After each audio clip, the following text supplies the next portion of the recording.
This is your Barbados Today Evening News Update for Tuesday, October 1. Thanks for joining us. I'm Fernella Wedderburn. Top officials today began discussions on building for disaster resilience at a national consultation. Prime Minister Mia Mottley again warned that the country does not have the luxury of time, noting that there are 61 days left in the 2019 hurricane season, while next season was just 9 months away. She stressed that mandatory building codes are in the pipeline, while inviting the experts to submit designs for affordable disaster-resistant homes for low-income Barbadians. The RFP, as I said, will go out, and I would expect that we should hopefully have that RFP close with actual designs we want submitted for us to assess. Why? Because we are going to have to start, as I said, some public housing very shortly, and we want to be able to test it out with what we start and to modify as we go along to make sure that those who need access to that common standard plan for low-income housing will have access to it without having to pay. Meanwhile, President of the Barbados Association of Professional Engineers, Lieutenant Colonel Trevor Brown, lamented that the country has been operating without a building code for almost 4 decades. He says as a result, no one knows the country's level of resilience. He stressed that the island must make urgent adjustments given the frequency and intensity of disasters. We need to strengthen existing infrastructure as a matter of priority. We need to make sure that what we do have now, which may well have been built outside of code, something is put in place to systematically bring that infrastructure within some level of code so that we at least know what we can expect in given circumstances in Barbados. We need to urgently build disaster response capabilities with the understanding that this is a needed requirement in the new environment in which we have found ourselves. We need to be prepared to respond to serious situations. We can no longer hope that things will go away. We need proper shelters. In the short term, it may not be realistic to think that 100,000 low-income houses in Barbados can be retrofitted in 2 years. We may well have to think in terms of a number of strong houses, safe houses. Barbados has been spared any major fallout from the recent collapse of UK-based Thomas Cooke Group. Some 27,000 seats from Thomas Cooke were in jeopardy as the business folded along with just over 12,000 from its subsidiary Condor. Tourism Minister Kerry Simmons told a press conference this morning that the island has secured an additional 30,000 seats from Virgin Atlantic. Our discussions would have turned both on the capacity of, or the possibility of Aer Lingus to work with us as a partner on scheduled flights, and also the possibility of Aer Lingus to work with us as a partner with regard to charters, especially filling the gap or the void which has now been left with Thomas Cooke.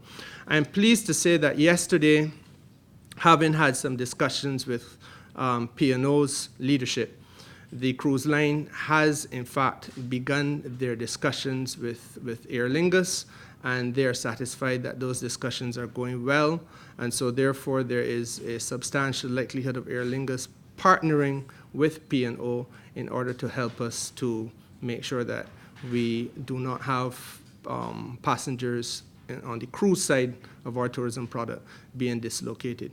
Simmons also pointed out that the Ireland base Aer Lingus was also a potential useful partner for Barbados for both long-term scheduled flights as well as chartered flights for the air and sea passengers.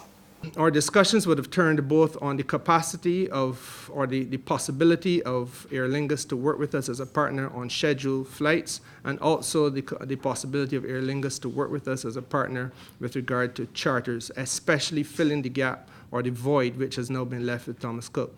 I am pleased to say that yesterday, having had some discussions with P&O's leadership, the cruise line has in fact begun their discussions with Aer Lingus, and they are satisfied that those discussions are going well, and so therefore there is a substantial likelihood of Aer Lingus partnering with P&O in order to help us to make sure that we do not have passengers on the cruise side of our tourism product being dislocated.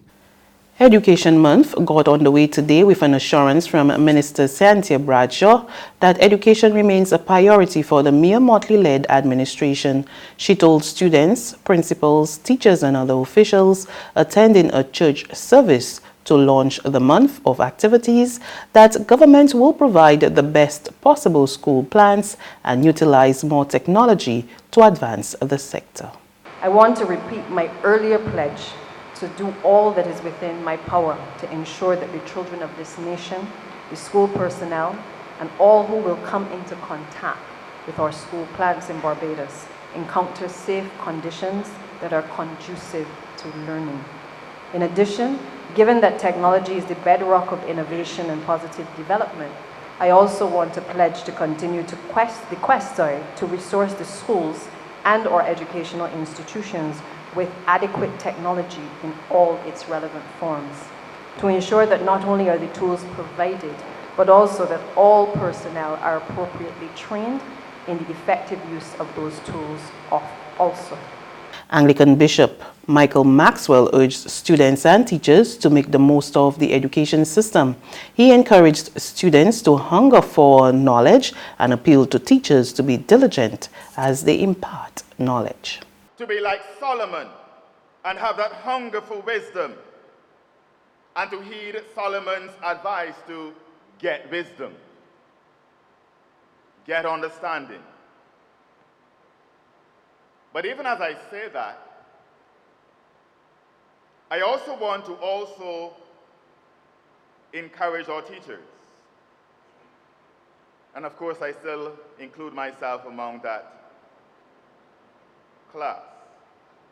But I want all of us to remember that we are God's instruments to impart wisdom and knowledge and insight into the lives of those in our charge, as Solomon did for his children and the nation of Israel. As God's instruments, all teachers are to see their profession as a vocation, as a calling from God to impart wisdom. That ability to discern and make good judgment as to what is true and what is right. There's regional and international news after this short break. It's Festive Friday at the Bridgetown Night Market at Pelican Craft Center. Kick off the weekend this Friday from 4 p.m. to midnight with loads of food, drinks, and entertainment. Get ready for Crop Over with the Rhythm Roots Street Parade. Party like it's Kadooman Day on the street around Pelican Village with costume reveler, music, and more. It's Festive Friday. It's Festive Friday at the Bridgetown Night Market at Pelican Village Center from 4 p.m. to midnight. Admission free.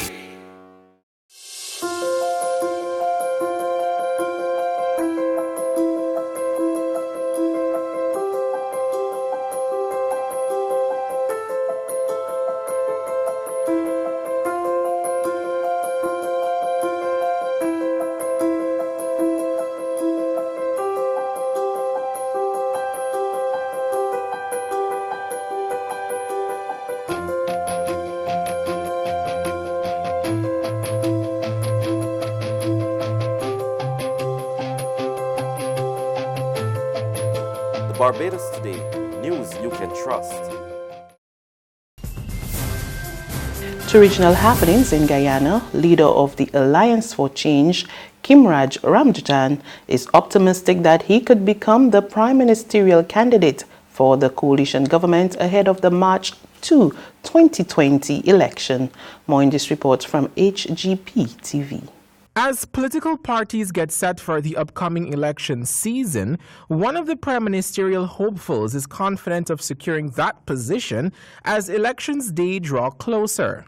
Leader of the Alliance for Change, Kemraj Ramdutan, on Monday expressed confidence in being selected as the prime ministerial candidate for the APNU AFC coalition in the March 2, 2020 elections. Mr. Ramdutan further noted that apart from his time in politics, there are several key factors that would assure him the chance of replacing the current prime minister. Yeah, well, because it is very good. That's the simple reason I'll have to say it is very good. My chances are very good. That's the answer to your question. What are the factors that you think are influencing these good chances? Well, look, you don't think that Ramdutan is good enough to be a prime minister of your country, or you think that he's such a rotten character that he ought not to be? Delegates of the Alliance for Change at their national conference back in June had voted overwhelmingly for Ramdutan to be that party's prime ministerial candidate. But before Ramdutan can be confirmed in that likely position, it will take the negotiating bodies from both parties to decide who will campaign at the upcoming elections. A Dallas jury on Tuesday found former police officer Amber Geiger guilty of murder for fatally shooting her unarmed neighbor, St. Lucian national Botham Shaw, in his own apartment, which she said she mistook for hers. With the murder conviction, the 31-year-old now faces up to life in prison. We get the details from the CNN report. Loud cheers after the judge delivered the news. Prosecutors pushed for the maximum conviction. By God, in Dallas County, Texas, there will be a consequence for you walking in and shooting an unarmed, defenseless man. Amber Geiger's lawyers say the shooting was an accident, that she was off duty for the night and entered the wrong apartment by mistake, the one directly above her own. Botham Jean, a 26-year-old accountant, was alone in that apartment when Geiger barged in and fired 2 shots, allegedly fearing for her life. Whenever I fully opened the door, I saw this silhouette figure standing in the back middle of the apartment by the window. Geiger testified she heard loud shuffling inside the apartment she thought was her own. Why did you fire?